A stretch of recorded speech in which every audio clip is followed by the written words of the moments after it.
विराट कोहली और अनुष्का है। विराज बैठ प्रसन्न हो। जी अभी ठीक। हाँ नहीं, ठीक ही रहना चाहिए। हम आपको अपने प्रभु का विधान बताते हैं थोड़ा सा। जब प्रभु किसी पर कृपा करते हैं, ये वैभव मिलना कृपा नहीं है, ये पुण्य है। पुण्य से एक घोर पापी को भी बहुत, देखो पाप करके भी उनका कोई पुण्य है जिससे वो सुकृत पूर्व के सुकृतवश चल रहे हैं, नया पाप है। ये वैभव बढ़ना या यश बढ़ना ये भगवान की कृपा नहीं मानी जाती। भगवान की कृपा मानी जाती है अंदर का चिंतन बदलना, जिससे आपके अनंत जन्मों के संस्कार भस्म होकर और अगला जो है वो बड़ा उत्तम होगा। अंदर के चिंतन से होता है, बाहर से कुछ नहीं होता। महत्व अंदर का चिंतन। अच्छा, अंदर का चिंतन हम लोगों का स्वभाव बन गया बहिर्मुखी। बहिर्मुखी मतलब बाहर, बाहर यश कीर्ति लाभ विजय, इससे हमको सुख मिलता है। अंदर से कोई मतलब नहीं रखता कोई विरला ही अंदर से। अब क्या होता है, भगवान जब कृपा करते हैं तो संत समागम देते हैं, फिर दूसरी जब कृपा होती तो विपरीतता देते हैं, और फिर अंदर से एक रास्ता देते हैं।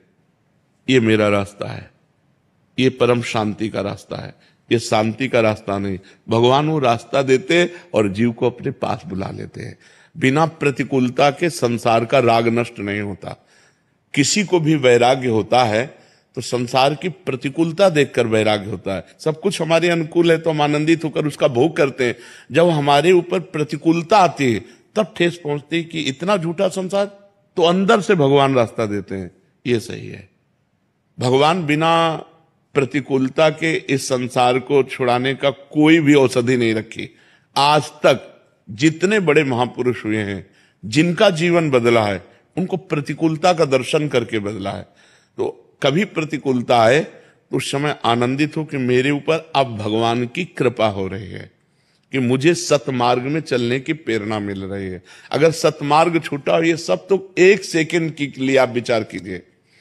अब अपना सुधार कर लो, अपने जीवन को सत्य में ले आओ, तो अगला जो होगा वो बहुत जोर का होगा। चाहे जन्म हो तो श्रीवान कुलवान धनवान वैभव संपन्न ऐसे, और भक्ति की अनुकूलता, भक्ति की अनुकूलता।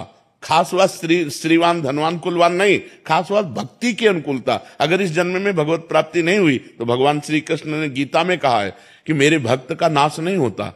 मैं कुलवान धनवान श्रीवानों के कुल में जन्म देता हूं और फिर पुनः भक्ति का माहौल देता हूं, और पूर्व का जो भजन छूटा हुआ हो वहीं से उसको। अब बिल्कुल ऐसे ही रहो जैसे रहे।